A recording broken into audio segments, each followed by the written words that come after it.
কিন্তু অর্ক, এখন যে সিদ্ধান্তের সাথে তোমাদের সন্তানেরও ভবিষ্যৎ জড়িয়ে আছে। তারপরে আমাদের বিয়ের পরে কি হবে?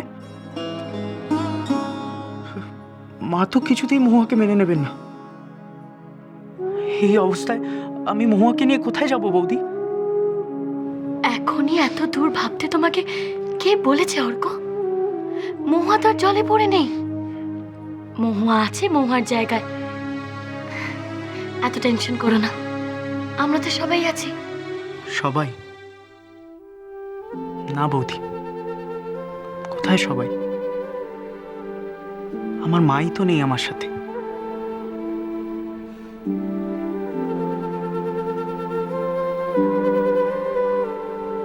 এরম একটা সিচুয়েশনে আমার সব থেকে ইম্পর্টেন্ট যাকে দরকার সে হলো আমার মা।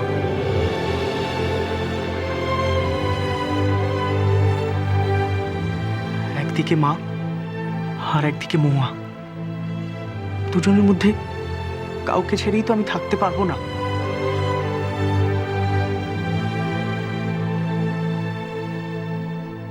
প্লিজ বৌদি, তুমি বলো আমাকে আমি কি করব? স্বার্থপরের মতো আমি মাকে যে কত কষ্ট দিচ্ছি। এই বিয়েতে কি সুখ আসবে বৌদি?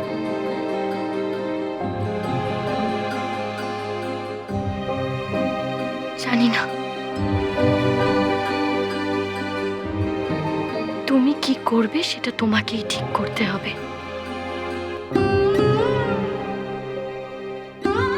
তোমার নিজের জীবনের সিদ্ধান্ত তোমাকেই নিতে হবে অর্ক। তোমার নিজের বোধ, বিবেক তোমাকে গাইড করবে অর্ক।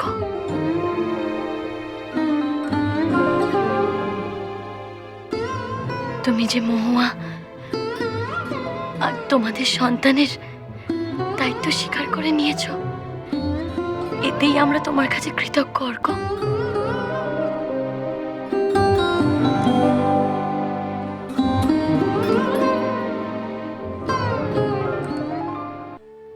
কি চায় অর্পিতা ছেলের কাছ থেকে?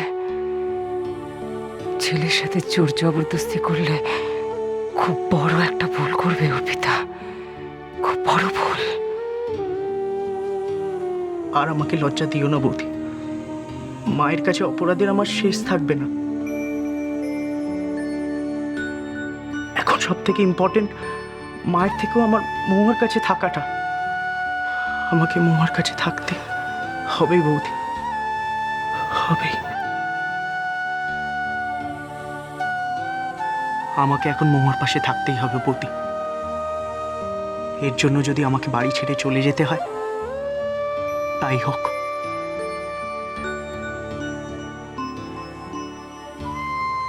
সত্যি সত্যি তুমি তোমার বাড়ি ছেড়ে চলে যাবে অর্ক?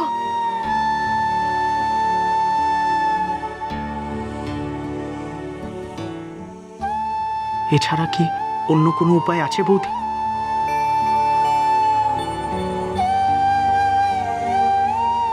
মা যখন মহুয়াকে মেনেই নেবেন না, আর মহুয়ার দায়িত্ব আমিও অস্বীকার করতে পারবো না।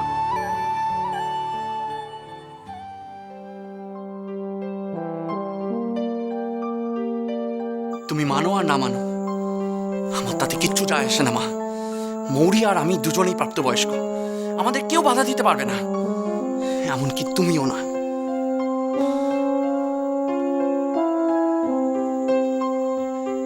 মৌরি আমার স্ত্রী, কোনো মতেই আমি ওর দায়িত্ব অস্বীকার করতে পারবো না, কখনো না।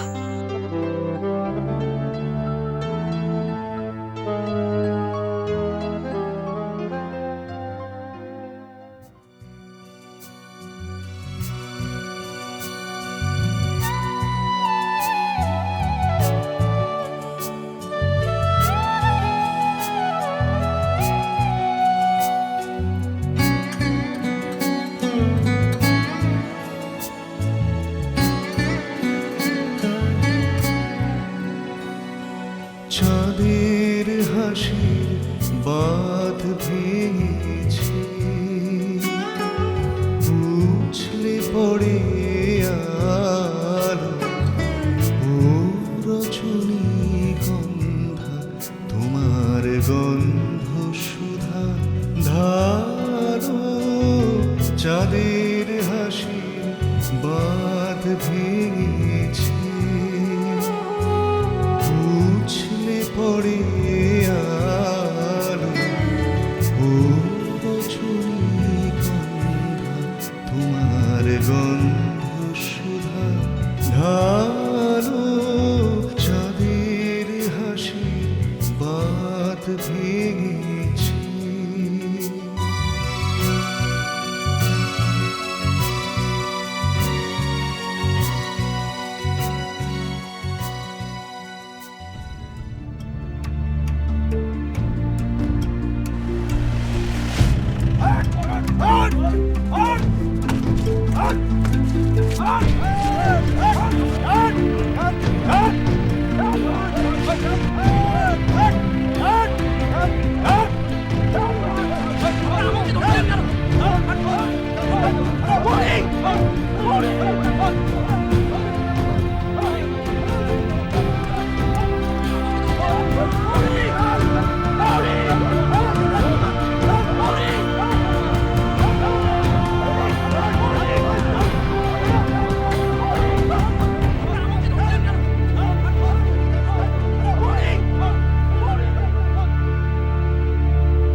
আজ আর কোনো কথা আটকে রেখো না ভাইয়া। গুমড়ে গুমড়ে কত কষ্ট দেবে নিজেকে। আটকে থাকার জ্বালা তো বুঝেছো এতদিনে। এবার এবার নিজের মনের কথাগুলোকে মুক্তি দাও। আমি আমি আমি ওদের হেফাজত থেকে পালানোর চেষ্টা করেছিলাম। একটি মেয়ে আমাকে সাহায্য করেছিল, টিংলি নাম। কিন্তু কিন্তু হঠাৎ যে কি যে হলো আমি নিজে বুঝতে পারলাম না। একদিক থেকে পুলিশদের কোলাগুলি, আবার অন্যদিক থেকে আতঙ্কবাদীদের পাল্টা জবাব।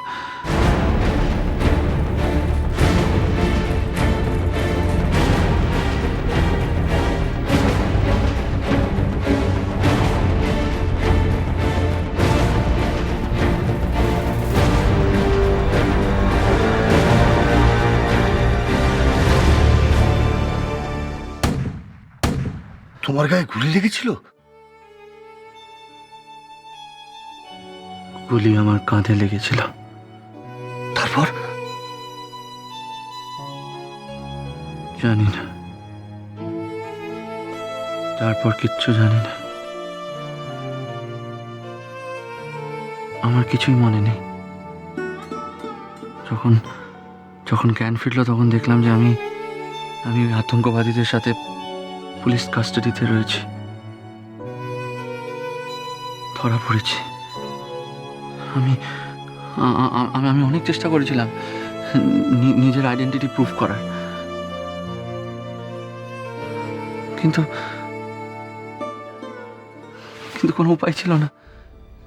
যখন আতঙ্কবাদীরা আমাকে কিডন্যাপ করেছিল তখন ওরা আমার কাছ থেকে আমার সব কিছু নিয়ে নিয়েছিল, মোবাইল ফোন, ওয়ালেট, আমার সব কিছু, ঘড়ি টড়ি সব কিছু নিয়ে নিয়েছিল।